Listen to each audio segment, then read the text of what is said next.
Assalamualaikum warahmatullahi wabarakatuh. Assalamualaikum. Saya Muhammad bin Mu'azir daripada Kuasa Pembuatan. Saya ada 3 soalan di sini untuk penjelasan. Yang pertama sekali berkenaan bacaan Yasin sewaktu kematian, dan kedua bacaan tahlil sewaktu di tanah kubur. Yang kedua adalah berkenaan sembahyang, bacaan Fatihah ketika kita mengikut imam. Saya pernah mendengar satu ceramah di kampung Sungai Pisu Goa. Ada seorang ustaz mengatakan apabila kita mengikut imam, bacaan Fatihah itu kita tidak perlu baca, hanya kita perlu mengetahui maksudnya. Maksudnya kita menghayatilah bacaan itu. Dan soalan ketiga saya adalah mengenai jamak, berapa lama boleh dilakukan, contohnya seperti program yang dilakukan semua Pak hari ini. Terima kasih. Okey. Saya nak ini sampai soalan kepada masalah fiqh kan. Tapi saya nak sebut umum dulu. Begini. Saya baru sebut jawab yang tu, nanti dia clear. Ada perkara imam-imam yang 4 ni. Dalam Islam ni bukan 4 mazhab, banyak mazhab. Ada mazhab Sauri, ada mazhab Al-Auza'i, ada mazhab Daud Al-Zahiri. Tetapi yang masyhur 4. Yang masyhur. Pasal ikut dia ramai, maka dia masyhur.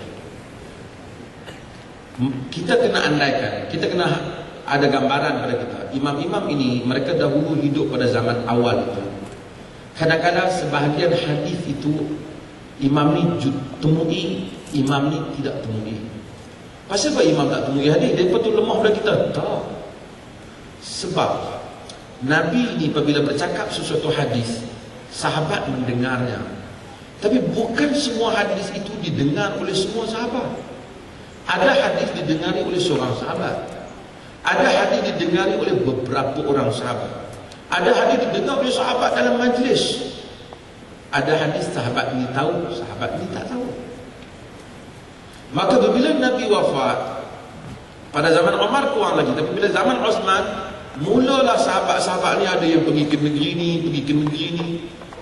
Ataupun sejak pada zaman Nabi sendiri, Nabi hantar Mu'az umpamanya pergi ke Yaman, wakil Nabi.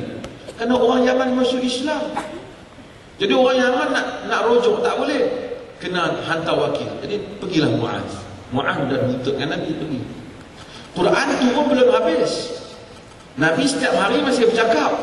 Tapi Mu'az pergi membawa ilmu dengan kadar hari dia pergilah. Bila sampai di sana, kalau orang Yaman tanya dia, adakah boleh buat macam ni? Kalau dia tahu Rasulullah buat, dia kata boleh. Tapi ada kemungkinan yang dia kata boleh itu kemudiannya tak boleh, kerana Nabi melarang kemudiannya. Mungkin juga benda yang dia katakan tak boleh itu kemudiannya dibolehkan, kerana Nabi masih hidup dan ada benda yang berubah. Mungkin dia kata benda ni tak dilarang, tiba-tiba ada nafs. Kalau zaman kita senang, bila dia orang tanya sekian-sekian, Mu'az pun ambil handphone dan Assalamualaikum Rasulullah. Nak tanya orang sikit, orang Yaman ni tanya soalan senang, tapi Yaman dengan begitu jauh, tak ada mesin fax, tak ada telefon. Maka Mu'az menjawab untuk ahli Yaman dengan kadar ilmunya. Ahli Yaman pun tak salah, itu wakil Rasul. Tapi ada tak kemungkinan bila ahli Yaman masuk Madinah, dia tengok baik, rupanya ada benda yang lain sikit? Ada kemungkinan. Sebab Rasulullah masih hidup. Ada lagi dekat hari dia hidup ajar, yang Mu'az barangkali tak dapat. Begitu seterusnya. Bila Rasulullah wafat, sahabat ni ada pergi ke negeri ni, ada pergi ke Kufah, ada pergi ke Basrah, ada pergi ke Khurasan, pergi bagai-bagai negeri.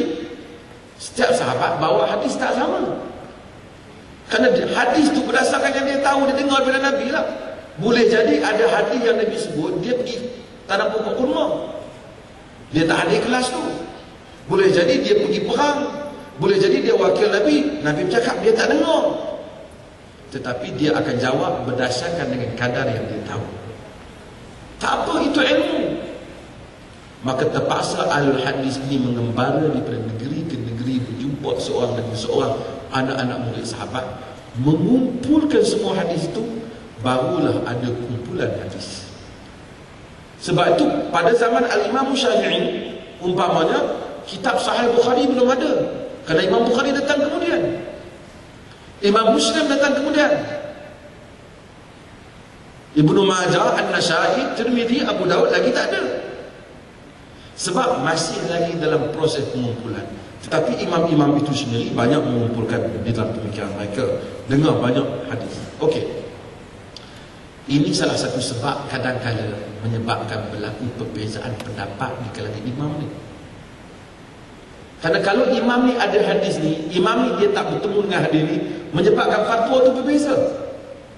Sebab itu apabila Muhammad bin Hasan Asy-Syaibani bila dia tengok kitab Muwatta Imam Malik, dia kata, "Law ra'a sahibi ma ra'ait la tanazala an qawlihi kama tanazal atau la taraja'a an qawlihi kama taraja'at." Kalaulah sahabat aku Abu Yusuf tengok benda ni, tentulah dia tarik balik pendapat dia macam sekarang aku tarik balik. Pasal dia orang tak tengok Muwatta. Muwatta Imam Malik kumpul di Madinah.